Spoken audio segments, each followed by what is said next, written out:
This week on Another Movie Podcast, HBO and Game of Thrones drop a bombshell. And a whole bunch of movie producers seem to think that this is the time of year to release all their trailers. And we give you the shortlist on another Willy Wonka. Another one. Another one. You can hear my enthusiasm when I say that.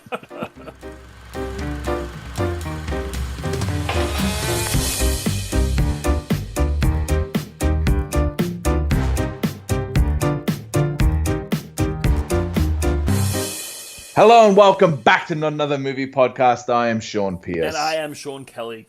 And it has been 2 weeks since we've seen you, and there is a ton of news to catch up on. But firstly, I just wanted to say I went over to Oz Comic Con yesterday here in Melbourne, and I got to say the convention itself is just okay, but the costumes and the cosplay is what you really go there for, and the atmosphere. There were so many awesome costumes, I got to say, and I had a chance meeting with Joe Manganiello, whatever his name awesome. is. And I asked him for an exclusive, and he told me to fuck off. So that was good.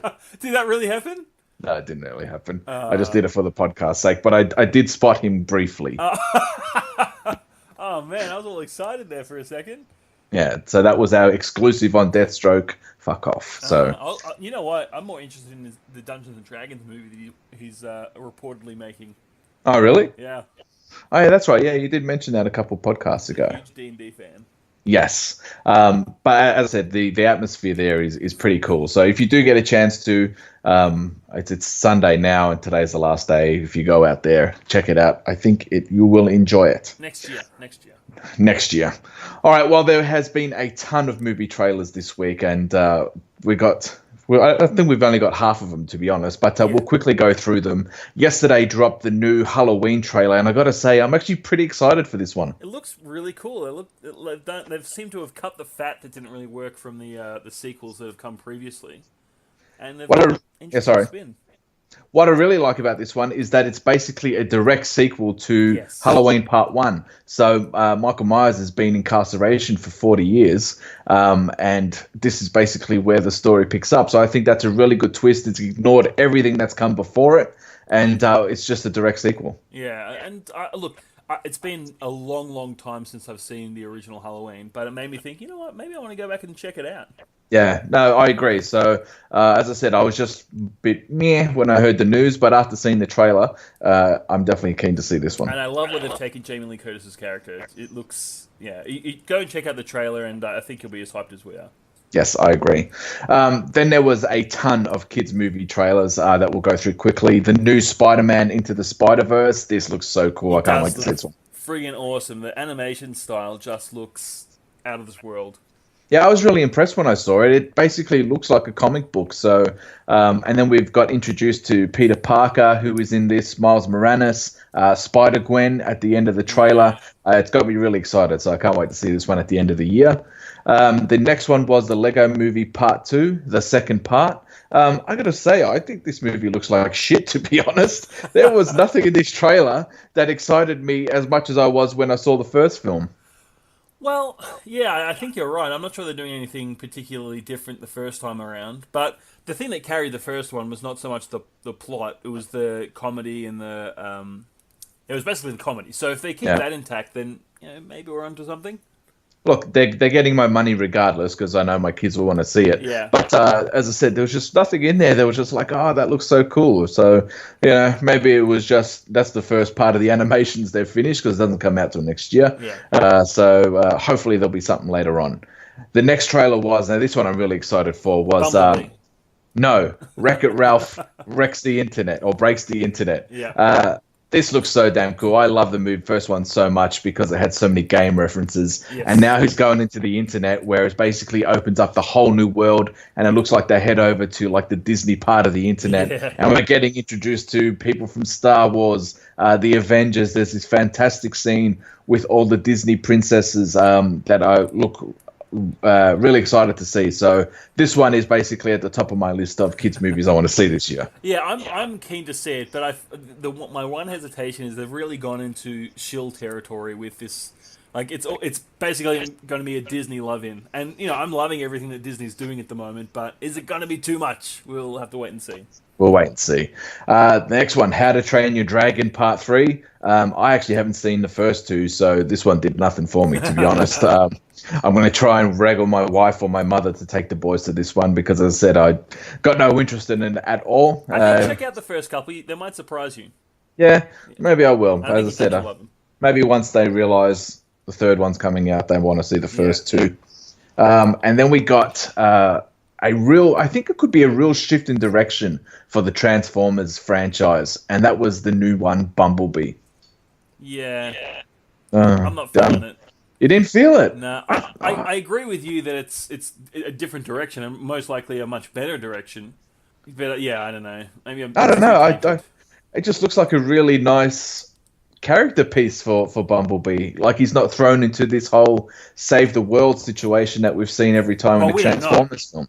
Yeah, but it looks pretty localized compared to, the mass destruction that we've seen. Until I see the end of the film, there's a blue light going up into the sky that's going to destroy the world. Until then, I'll reserve my judgment. The one thing that got me excited was OG Starscream, but they might ruin that as well. Who knows? Yeah, he'll probably just transform and then get shot straight out. Yeah, exactly. And go out. Yeah. Yeah, but as I said, for me, I really like this trailer. I thought it was really nice, and as I said, I hope it's a change in direction. Definitely a step up. Definitely, absolutely. Then we got the Ryan Gosling new Neil Armstrong film, First Man. Same director who directed Whiplash and La La Land.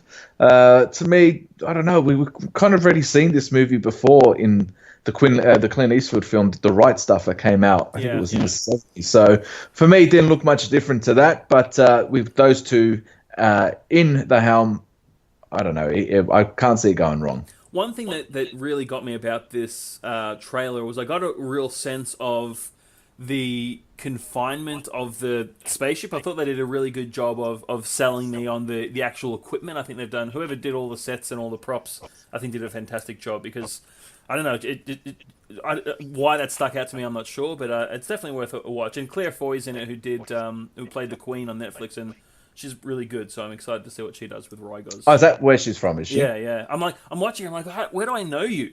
And I had to look it up afterwards, and I thought, oh yeah, of course. Because I was watching the trailer. I was watching the trailer, and I'm like, I'm surprised they didn't go for a bigger actress. Yeah. But then, as I said, you just said she's from the Crown, and that's pretty big. She's on the up, I think. Yeah. Yes, I agree. And then the second trailer today of The Predator just dropped, and again, meh. Yeah, very meh. Yeah. Just as I said, it just looks like a 90s action film for me. So I'm really over this, like the main characters being pushed around by the police is like, you do that again, I'm gonna break your neck. Yeah. Like, God, who wrote this? Like, did they literally go into the yard and dig a hole and found a script from the 90s, and, like in a time capsule, and bring that in and let's just shoot it? Yeah. Yeah, as I said, I think it'll be wait until the reviews come out if I'm going to be watching that one. Yeah. The one reveal that we got in this one was the addition of a new Predator. So it's going to be a Predator versus Predator deal. Yeah. Which does not excite me, just quite. No, same. So, as I said, maybe they're just holding back on the trailers. I don't know. But I'd want to get something out there to excite people. Yeah. All right, well, let's kick into the movie news, shall we? Ladies and gentlemen, can I please have your attention?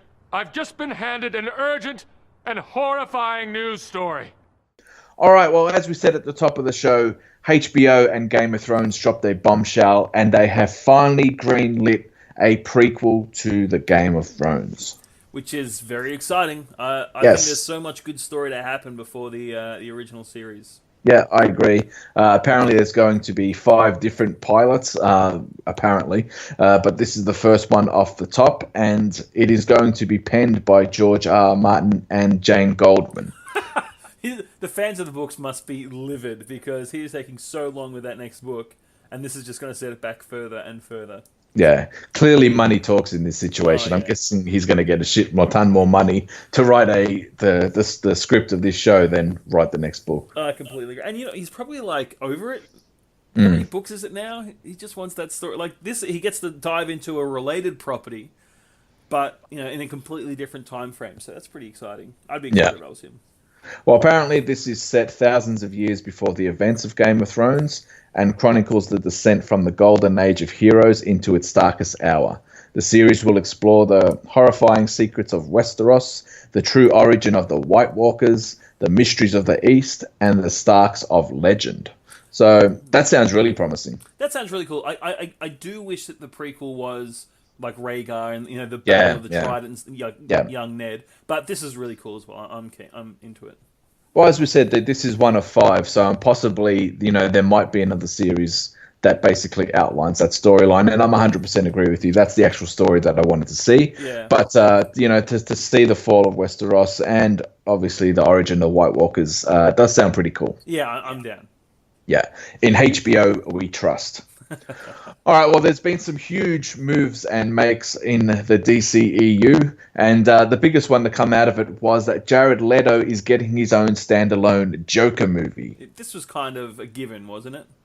Well, after reading everything online, I think I'm the actual only person that's excited for this. I actually really liked the amount of shit that I've read, people going, oh, he was the worst Joker ever, this is going to be ridiculous, but I'm actually genuinely excited for it. I actually quite liked his take on the character. I like the look of the character, and I really want to see more of him, considering he was basically only a cameo in Suicide Squad. And you're not coming from nowhere. You're a comic fan, so it's not like you're just some random outsider. And I didn't hate Joker as much as other people did. I thought he was fine. So look, I'm interested to see more about him. That's something. Yeah.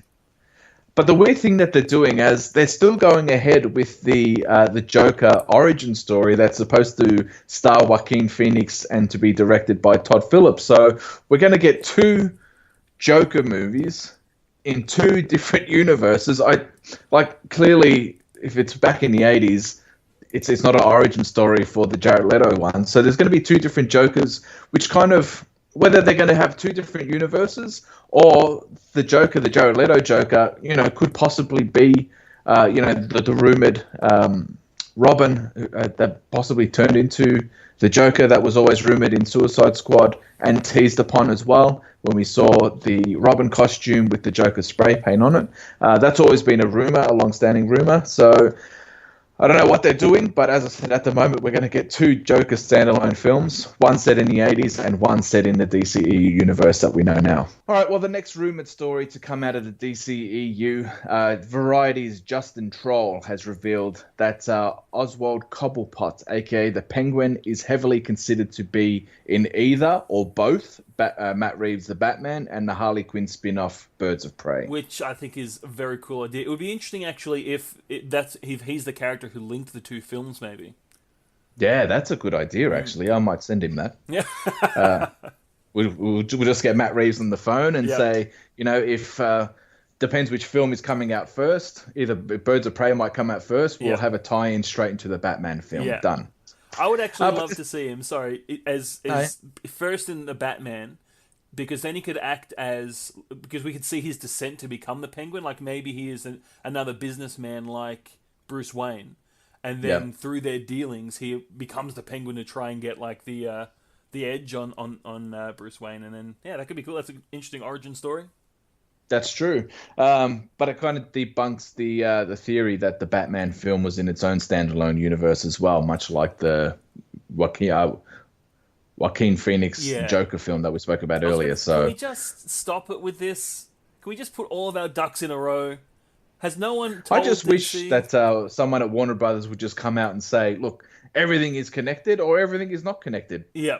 There's a good chance that might happen at Comic-Con next month, but you're right. It's so much speculation. Apparently, the script isn't where it's supposed to be either. Like, he's really taking his time on this one. So, I think they were pushing for a 2019 release, which ain't going to happen. Here's what sorry, go on.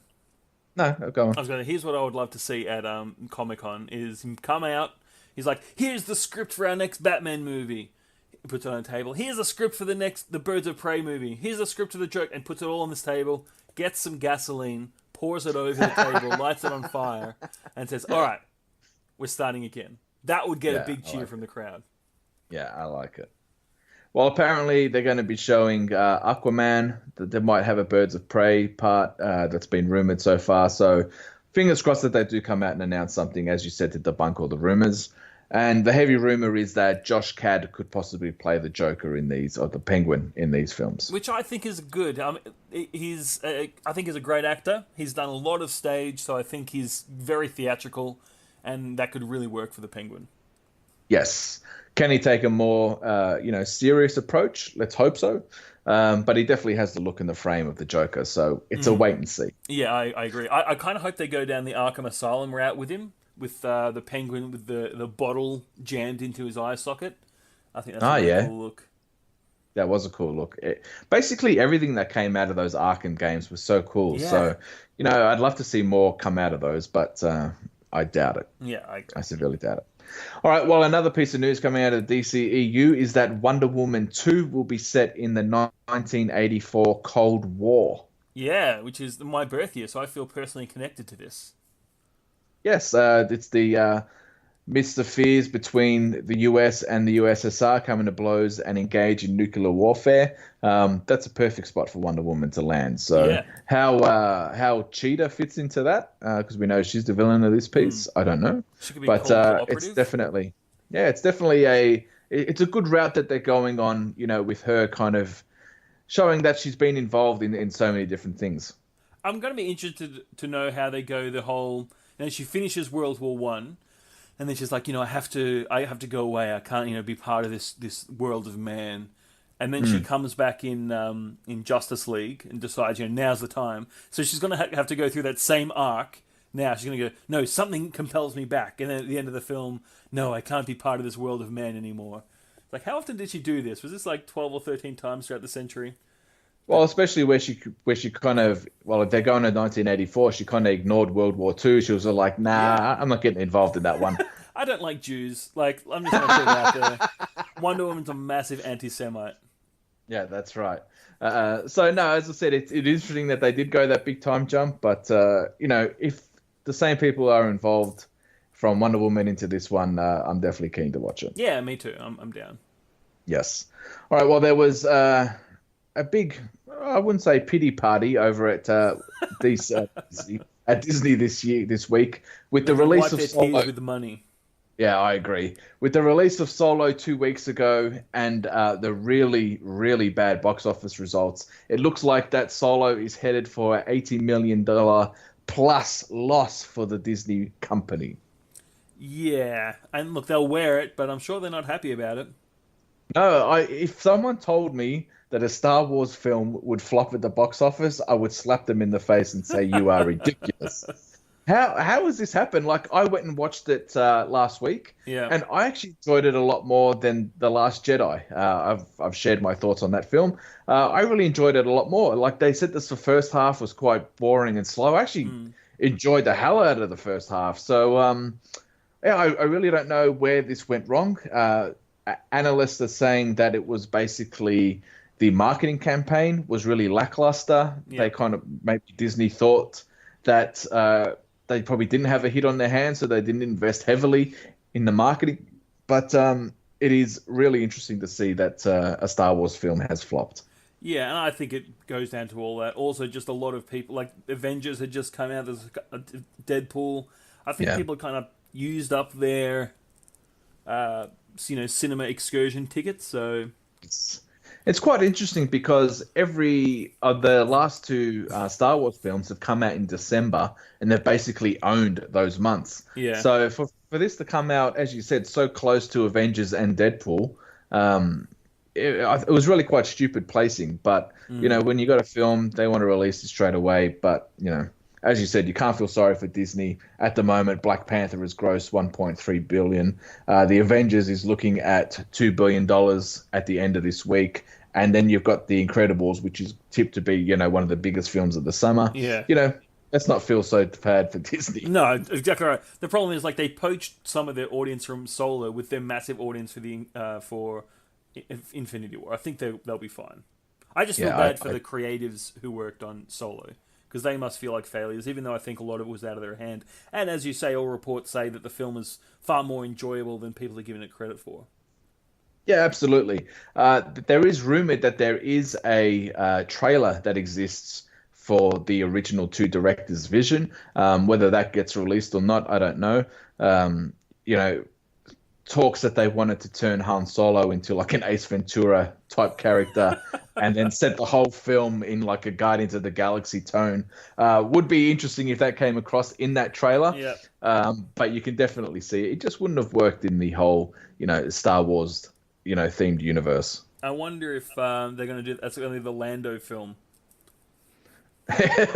Well, Donald Glover in this was so damn good, and he was so charismatic that it probably could lend to one, but I don't see them taking that risk again.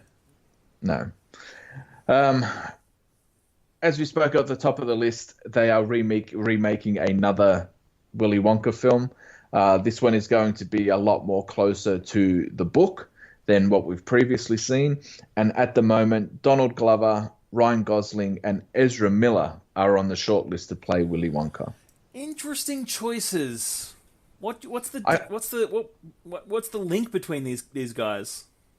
I don't know. They're both all three of them work in Hollywood. That's the only link that I can see. Yeah, I mean they're all great actors, but it's just I kind of love that they're just casting based on talent rather than any other considerations. Yeah, I reckon after seeing Lando, I reckon Donald Glover could be a really good choice for this. He could bring something really different to the character.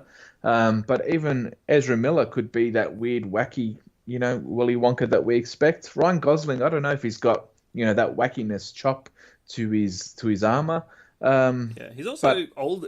He strikes me as a lot older than the other ones. Yeah, I agree. Yeah, so you would think that if it's going to be, they want to try and set up a franchise again, I'm guessing. Yeah. So you think Ezra Miller or Donald Glover would be the good choice. I could see them both, but I think Ezra Miller, it would suit him more as far as where he is in his career. Like, I think Donald Glover kind of has a lot going on, whereas Ezra Miller kind of needs something at the moment.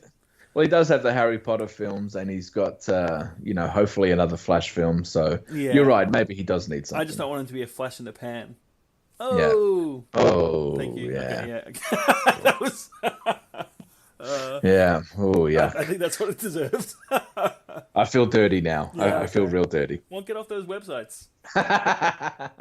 But the director of the Paddington films is in charge of this one, Paul King. So, I really enjoy those Paddington films. So if he could bring that to this, it could be really something special. It was so funny how much people just love those Paddington films, particularly the second one.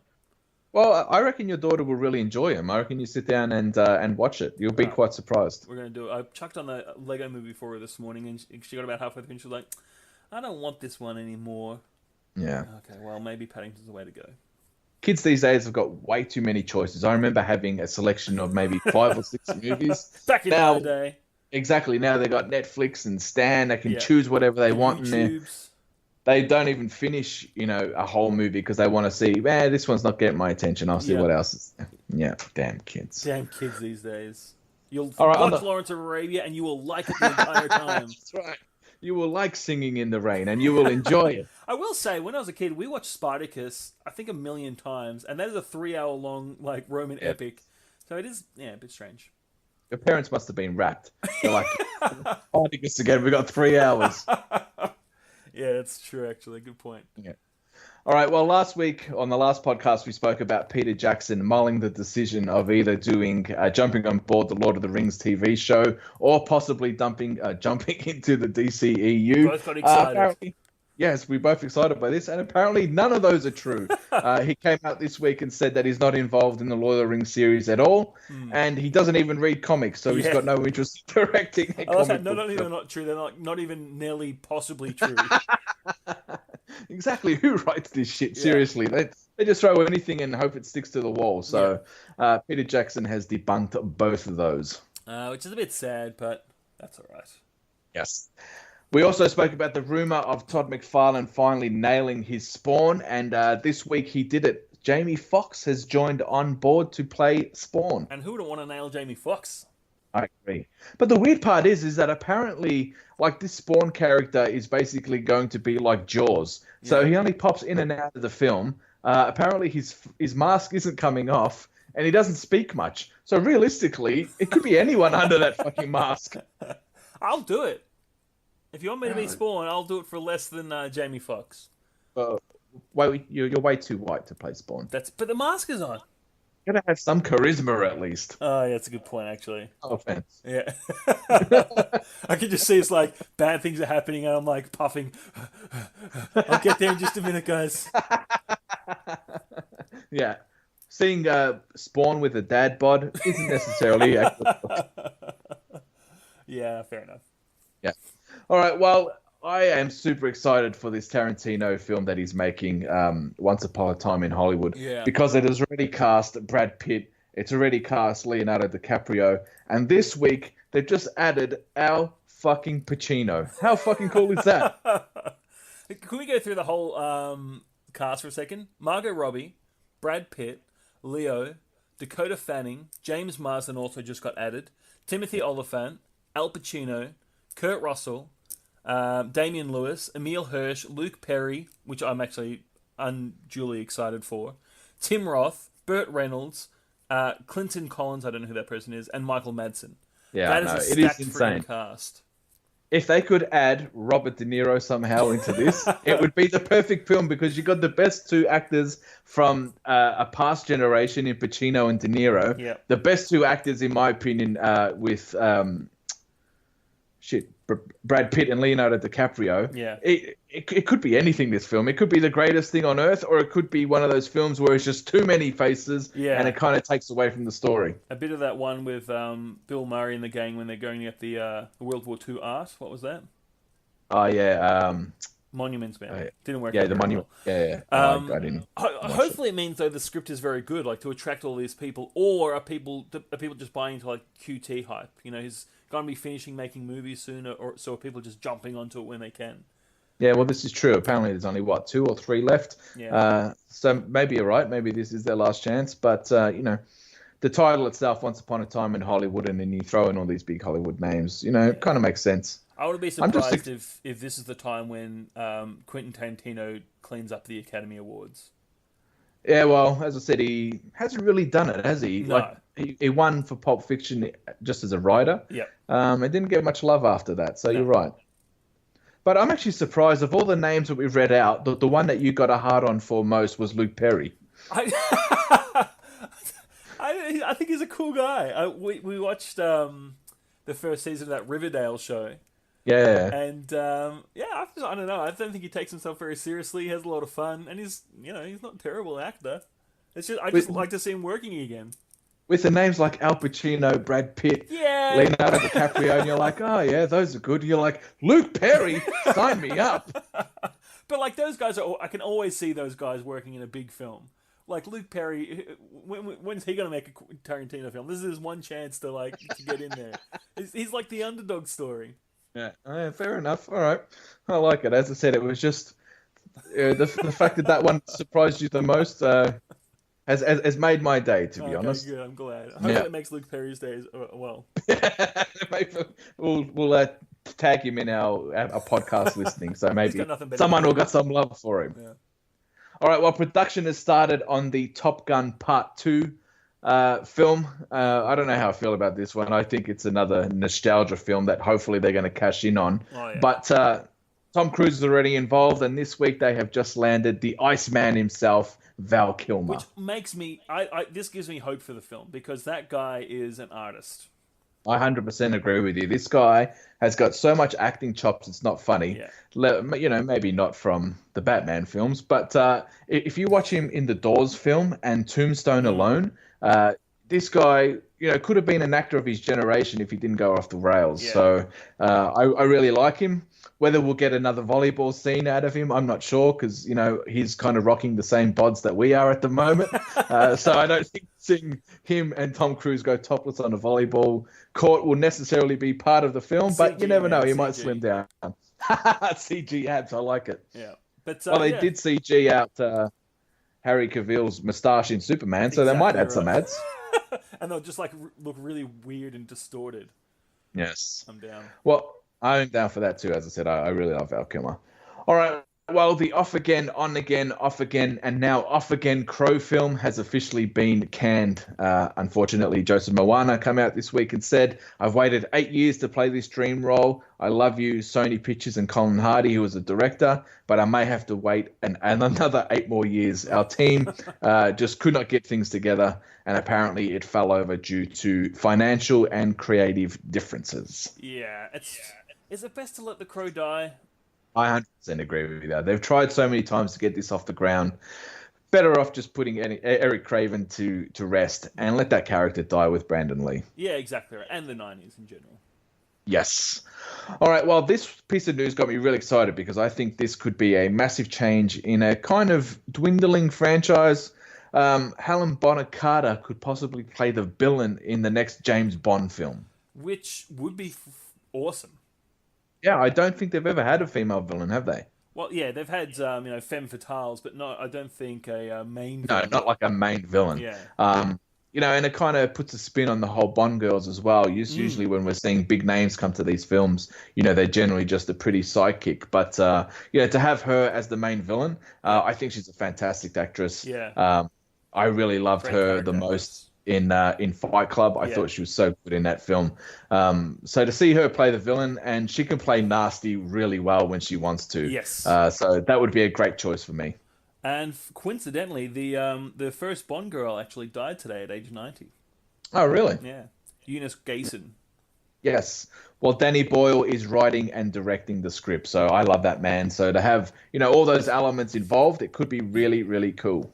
Let's hope so, because I think the series kind of needs it. I think it's going through its second, huge challenging period since Austin Powers came out. Well, true. And it could be Daniel Craig's last take as James Bond. Unless they drive another 50 million around to his house. Yes, well, this is true too. But I think it might be a change after this one to get him out and get some new blood in. Gillian Anderson. Take it into a new direction. Yeah. Yes. All right, well, one of the comic books that I really love, and it turned into a really great first film, but a really average second film, was the book and film Kick-Ass. Yeah. Matthew Vaughn brought that to life. And at the moment he's saying that they're planning on rebooting the Kick-Ass series with a new film, which will probably focus on the character Hit Girl traveling around the world. Which is cool. I think she was a standout character. I'm surprised, actually, because they've just rebooted the Kick-Ass comic as well, and they've put a female Kick-Ass in. So I'm surprised that they didn't go down that route, to be honest. And, it's a wait and see. I really enjoyed the first one. I thought it was a really cool take on the comic book characters. Yeah. And I actually went back and read the books after I saw the film, and the comics is so damn good. If you haven't read it, give it a chance. And one of Matt Vaughn's other properties is The Kingsman. He's saying that the third film of the series might be a spin-off, and they're actually going to be doing a 8-hour Kingsman TV series as well. Oh, that could be interesting. Yes. Is it going to be good, though? That's the question. Well, you would think that the Kingsman story, probably can lead into a TV series as well. So depends how serious they take it. They could basically tell a whole story over 8 episodes. Who knows? But, it's a wait and see on those ones. Yeah, exactly right. Because the last it's still in the plans. plans. Very disappointing. Yeah. 100% agree with you. It was way too long. All right. Well, one of your favorite directors of all time. Yes. He has been kind of in the wilderness for the last 5 years since he made a horrible film called Oz the Great and Powerful. Even you, as a Sam Raimi director, couldn't have enjoyed that film. Yeah, no, exactly right. I think he was on a bit of a downward trajectory at that point. Which is quite surprising, considering, he came off those 3 massive Spider-Man films. Granted, the third one wasn't very good. I think the third one broke him, though. Yeah, there was you have said that a few times, haven't you? Yeah, and I think he just took away his love both for the franchise and for filmmaking. Yes.